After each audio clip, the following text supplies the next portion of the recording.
तो कहानी की शुरुआत में हम कूपर नाम के एक व्यक्ति को देखते हैं जो कि अपनी बेटी राइली के साथ उसके अच्छे ग्रेड्स आने की वजह से एक पॉप स्टार लेडी रेवन के कॉन्सर्ट में जा रहा था, जो कि खासकर टीनेज गर्ल्स में बहुत ही ज्यादा मशहूर थी। उस कॉन्सर्ट एरिया वाली बिल्डिंग में बहुत ज्यादा भीड़ थी, जिस वजह से कूपर और राइली को बैठने की जगह नहीं मिलती। इसलिए वो दोनों खड़े होकर ही कॉन्सर्ट के चालू होने का इंतजार करने लगते हैं। अब कॉन्सर्ट चालू होने के बाद में राइली कॉन्सर्ट को बहुत एंजॉय करती है। इसी दौरान हम कूपर को देखते हैं जो कि थोड़ा सा अजीब फील कर रहा था, और जब वो बाथरूम की तरफ जाता है तब बाहर ढेर सारे FBI एजेंट्स, पुलिस और स्वैट सोल्जर्स को वो देखता है, जो कि अचानक से उस कॉन्सर्ट की बिल्डिंग के बाहर आ गए थे। वहीं कूपर बाथरूम में जाकर अपने फोन में अपने पुराने घर की लाइव फुटेज को चेक करता है, जिसके अंदर हम नोटिस करते हैं कि कूपर ने स्पेंसर नाम के एक व्यक्ति को किडनैप करके रखा था, जिसके हाथ भी बंधे हुए थे। अब क्योंकि वहाँ पर सब कुछ नॉर्मल होता है, इसलिए कूपर बाहर चला गया था। अब हाथ धोते समय उसे एक बूढ़ी सी औरत दिखाई देती है, जो कि क्लियरली उसका एक वहम था,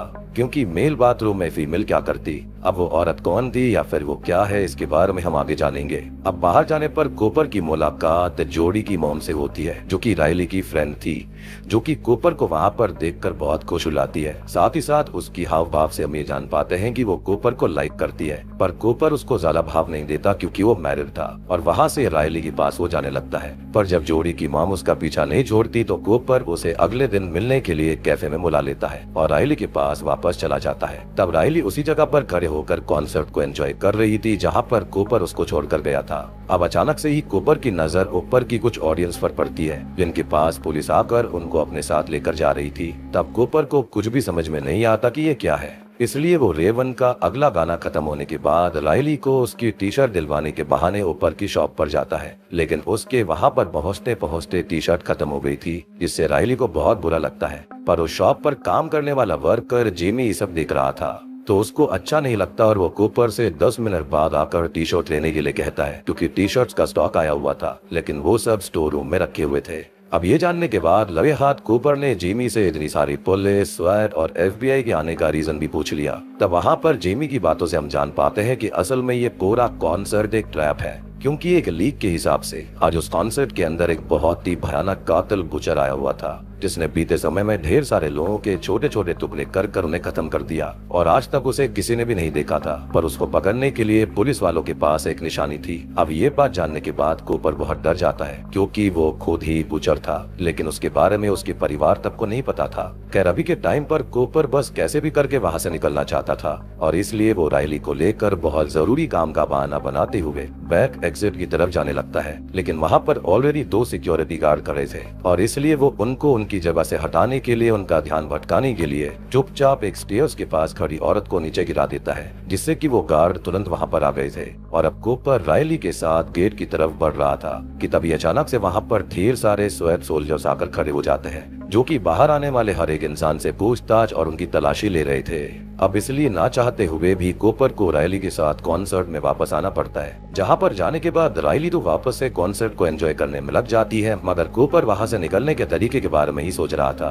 तभी उसकी नजर एक और पॉप स्टार पार्कर पर पड़ती है, जो कि स्टेज पर आता है, तो सब उसको देखकर जोर जोर से उसका नाम चिल्लाने लगते हैं। कूपर चाहता था कि वो किसी तरह से बैक स्टेज पर चला जाए, क्योंकि वहां पर ढेर सारे कंपनी के लोग मौजूद थे, और वो बैक स्टेज के एग्जिट से निकल सकता था, क्योंकि वहां पर इतनी चेकिंग नहीं हुआ करती थी। लेकिन बैक स्टेज पर नॉर्मल सिविलियंस अलाउड ही नहीं थे। अब ये जानने के बाद कूपर जेमी से टी शर्ट के बहाने ऊपर जाकर सभी पुलिस वालों की पोजीशन चेक करने लगता है। साथ ही साथ अब जब वो जेमी से मिलता है तो जेमी अपने वादे के मुताबिक कूपर को अपने साथ स्टोर रूम में लेकर गया था, जहाँ पर एक की कार्ड की हेल्प से ही एंट्री होती। स्टोर रूम में जाने के बाद हम कूपर की बात से ये जान पाते हैं कि असल में वो फायर डिपार्टमेंट में काम करता है, और क्योंकि जेमी फायर डिपार्टमेंट पर बाकी डिपार्टमेंट से ज्यादा भरोसा करता था, इसलिए वो कूपर से और इम्प्रेस हो गया था, क्योंकि वो लोगों की जान बचाया करते थे। तब उसकी बातों से हम ये जान पाते हैं कि आज के दिन सभी वर्कर्स को एक कोड दिया गया है, ताकि बुचर किसी वर्कर का भेस लेकर वहाँ से भाग ना पाए। तब कूपर जेमी को अपनी बातों में फंसाकर उससे वो कोड भी जान लेता है। साथ ही साथ कूपर ने जेमी का की कार्ड भी चुरा लिया था, जिससे अब वो बिल्डिंग की किसी भी जगह पर एक्सेस ले सकता था।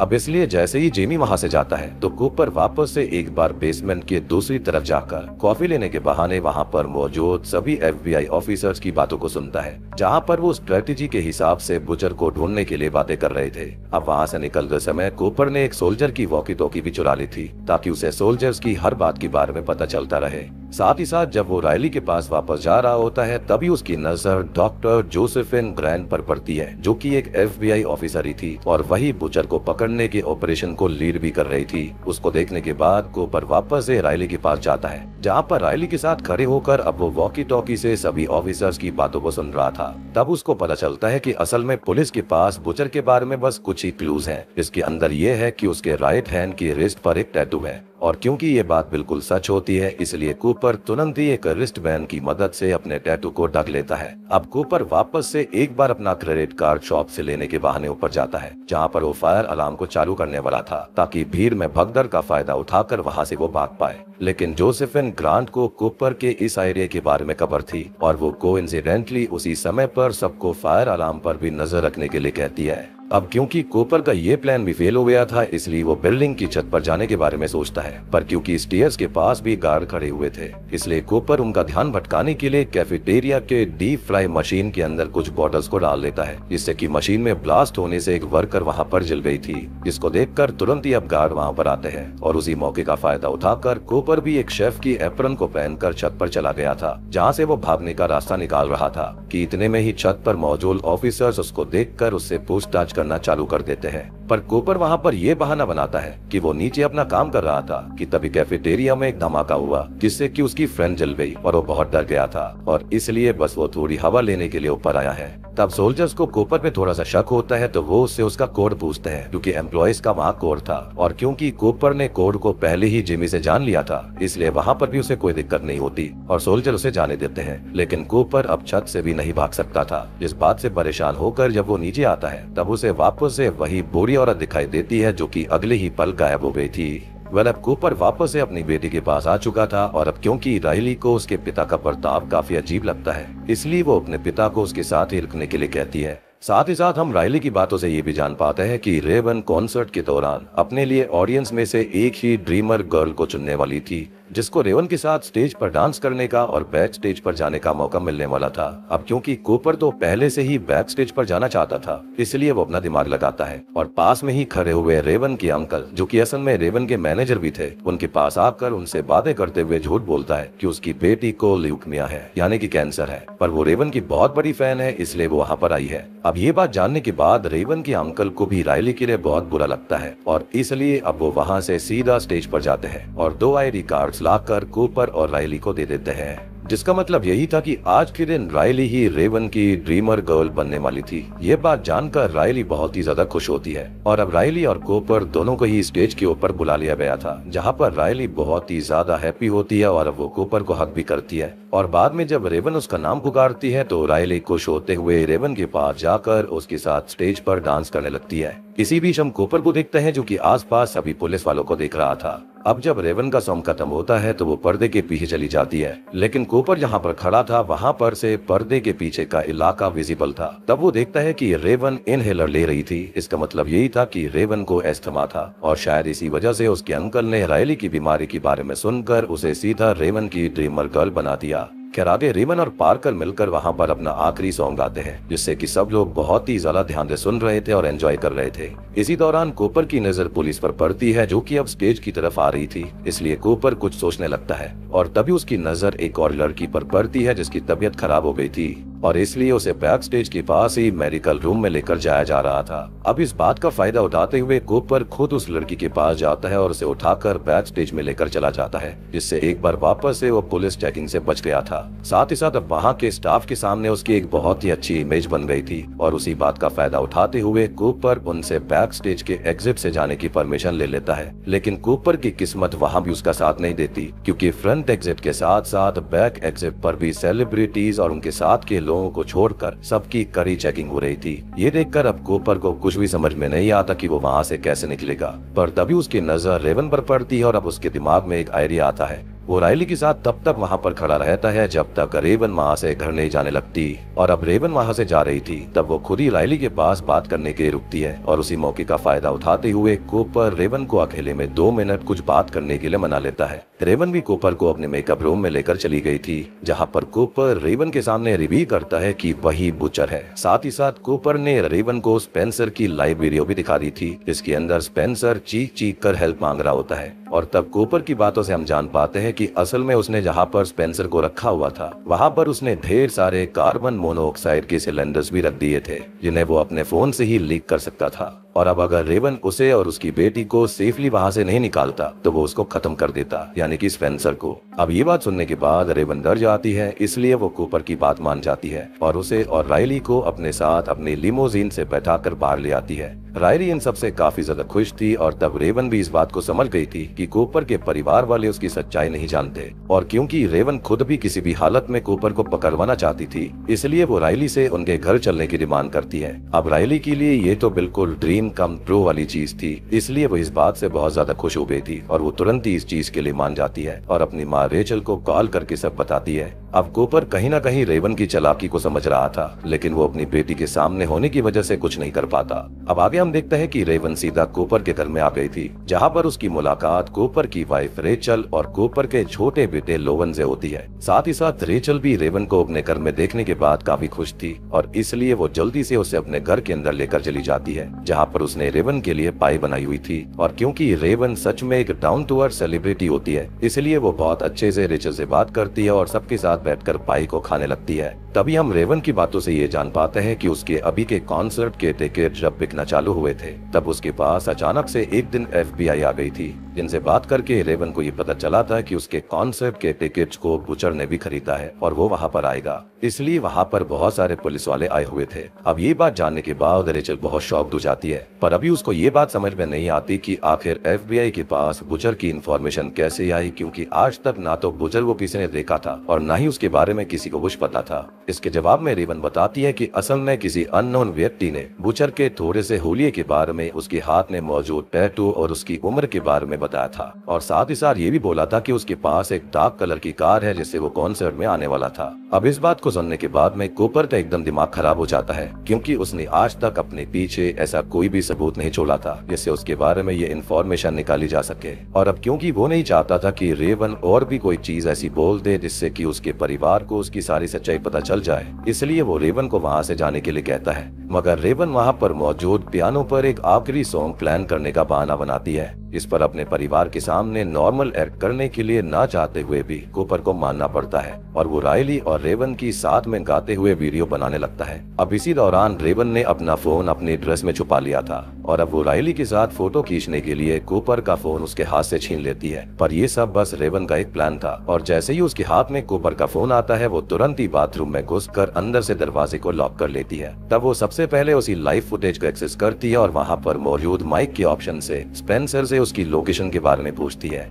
अब यहाँ स्पेंसर को उसकी एग्जैक्ट लोकेशन के बारे में नहीं पता था, मगर जब कूपर उसको वहाँ पर लेकर आया था तब उसने घर का ब्लू कलर का गेट नोटिस किया था और घर के पास ही एक टूटे हुए लॉयन का स्टैचू भी था, यानी कि शेर का स्टैचू। अब ये बात जानकर रेवन तुरंत ही अपने इंस्टाग्राम पर लाइव जाती है और स्पेंसर की कही हुई सारी बातें अपनी ऑडियंस को बताने के बाद उनसे जल्दी से जल्दी स्पेंसर को बचाने के लिए बोलती है। तब किस्मत से होता यह है कि उसके कुछ फॉलोअर्स को उस लोकेशन के बारे में समझ आ गया था और अब वो स्पेंसर को बचाने के लिए जा रहे होते हैं। आगे रेवन ने अपने फोन से जोसेफिन को भी मैसेज कर दिया था। इसी बीच हम बाहर कूपर और रेचल की चिल्लाने की आवाज को सुन पाते हैं, जहां पर कूपर बाथरूम का दरवाजा पीट पीट कर रेवन को बाहर आने के लिए कह रहा था और रेचल कूपर पर चिल्ला रही होती है। तभी रेवन अंदर से चिल्लाकर रेचल को बता देती है कि कूपर ही बुचर है, पर तभी अचानक से बाहर से आवाजें आना बंद हो जाती हैं, जिससे कि अब रेवन और डर गई थी। पर तब कूपर बाथरूम के दरवाजे को भी अनलॉक कर लेता है और रेवन से अपना फोन वापस लेकर स्पेंसर को देखता है। मगर तब तक रेवन के फैंस ने स्पेंसर को बचा लिया था, जिसको देखकर कूपर को बहुत गुस्सा आता है, पर अभी वो कुछ नहीं कर सकता था। असल में उसने अपने पूरे परिवार को रेचल के साथ उसके रूम में लॉक कर दिया था और अब उसका प्लान यही था कि वो रेचल की कार में रेवन को होस्टेज बनाकर वहां से निकल जाएगा। और अब वो जल्दी से रेवन को रेचल की कार में बैठाता है और खुद ड्राइविंग सीट पर बैठ जाता है। मगर जैसे ही वो गैराज का दरवाजा खोलता है तभी उसकी नजर उसके परिवार पर पड़ती है, जो कि किसी तरह से रूम से बाहर निकलकर गैराज के बाहर आ गए थे। अब क्योंकि कूपर अपने परिवार से सच में बहुत ही ज्यादा प्यार करता था, इसी वजह से वो उनके सामने इस तरह से भागना नहीं चाहता था। तब इस बात का फायदा उठाते हुए रेवन कूपर को समझाने की कोशिश करती है कि शायद उसे ये सब बंद कर देना चाहिए और एक अच्छे साइकियाट्रिस्ट से अपना इलाज करवाना चाहिए, मगर कूपर उसकी बात को बिल्कुल कंसीडर नहीं करता। तब रेवन कार से नीचे उतरकर बाहर चली जाती है और कूपर गैराज का दरवाजा बंद करके खुद को घर में लॉक कर लेता है। मगर उसी दौरान हमें FBI, पुलिस और SWAT टीम वालों को दिखाया जाता है जो कि कूपर के घर के बाहर आ गए थे, मगर कूपर के पास वहां से निकलने का अभी भी एक रास्ता था। और अब जब SWAT सोल्जर्स अंदर आते हैं तो वहां पर कूपर उनको नहीं मिलता, जिसको देखकर सभी शॉक हो गए थे कि आखिर वो कहां भाग गया। वहीं बाहर हम रेवन को नोटिस करते हैं जिसके साथ जोसेफिन ने एक SWAT सोल्जर को उसकी सेफ्टी के लिए भेजा था, मगर आधे रास्ते में जाने के बाद वो सोल्जर अचानक से गाड़ी को रोककर नीचे उतरता है और रेवन के पास आकर उसके हाथ पर हथकड़ी लगाते हुए उसे कार में लॉक कर देता है। और तब जाकर हम ये जान पाते हैं कि असल में उस SWAT सोल्जर की ड्रेस में कोई और नहीं बल्कि खुद कूपर था, जिसके पास पहले से ही SWAT सोल्जर की यूनिफॉर्म मौजूद थी। यानी कि उसने ये पहले से ही सोच लिया था कि अगर कभी ऐसा होता है तो इस तरह से वो एस्केप कर सकता है, और उसने अपने घर से ही एक सीक्रेट टनल भी बनाई थी जहाँ से वो भाग गया था।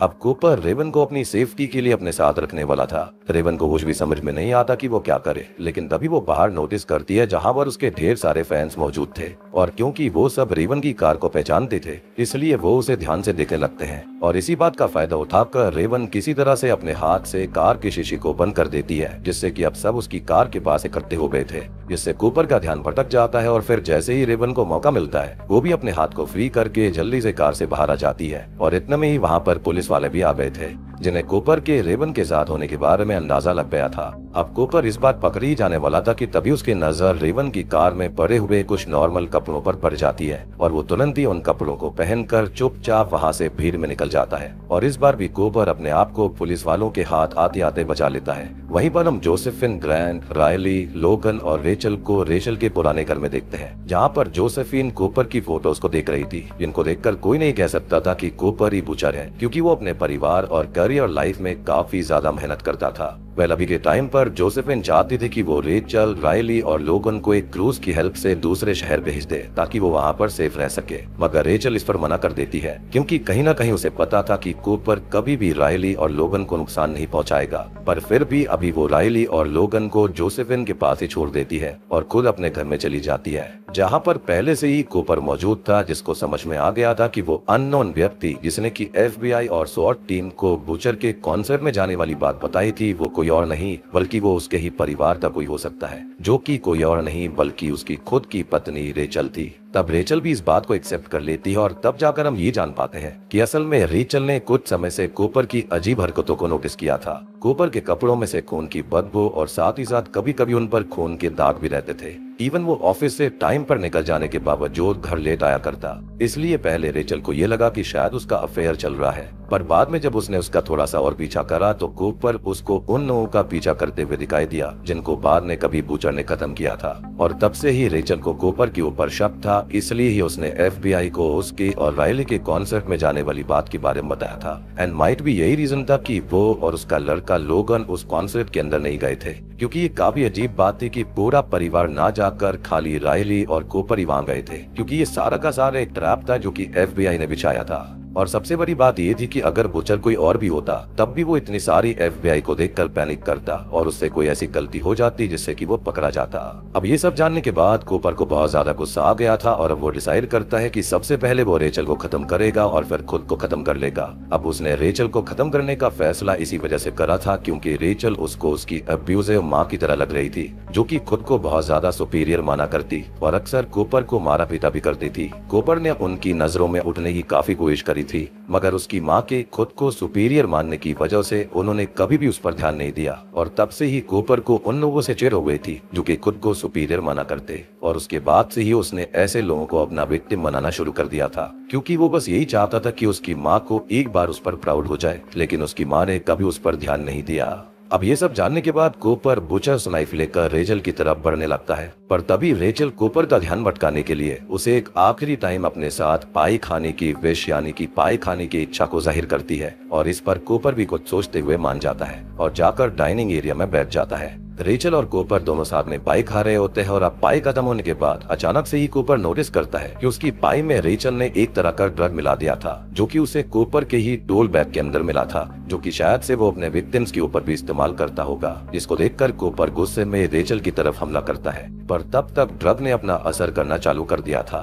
तभी कूपर को अचानक से घर के गेट के पास उसकी माँ दिखाई देती है, जो कि असल में वही लेडी थी जिसको कूपर बार बार अब तक अलग अलग जगह पर देख रहा था, यानी कि वॉशरूम में, सीढ़ियों पर और हर जगह। बेसिकली वो ऑब्सेस्ड हो चुका था अपनी माँ से और वो बस उनकी नजरों में खुद को साबित करना चाहता था और ऐसे लोगों से चिढ़ता था जो कि उनके जैसे हुआ करते हैं। तभी उन्हें देखकर कूपर उनकी तरफ बढ़ने लगता है, पर असल में गेट पर जोसेफिन अपने साथियों के साथ खड़ी हुई थी जो कि कूपर के ऊपर टीजर गन से हमला करके उसे पकड़ लेती है। एंड माइट भी इस टीजर गन की वजह से ही उसके ऊपर जो ड्रग का असर था वो थोड़ा कम हो गया था। फिर जब कूपर वहां से जा रहा होता है तब आखिरी बार रायली आकर रोते हुए से हक करती है और कूपर भी थोड़ा उदास होते हुए आगे जाने लगता है। तभी अचानक से उसकी नजर रायली की साइकिल पर पड़ती है जो कि गिरी हुई थी। तब कूपर उस साइकिल को उठाकर सीधा करता है और पुलिस उसके हाथ को चेन से बांधकर उसे वैन में पीछे अकेले बैठा देती है। लेकिन जैसे ही पुलिस वैन थोड़ी आगे चलकर जाती है तो कूपर हंसने लगता है और तभी हम नोटिस करते हैं कि असल में उसने अपनी बेटी रायली की साइकिल से टायर के स्पोक को तोड़ लिया था, यानी कि जो टायर्स के बीच में लंबी लंबी डंडियां होती है ना वो।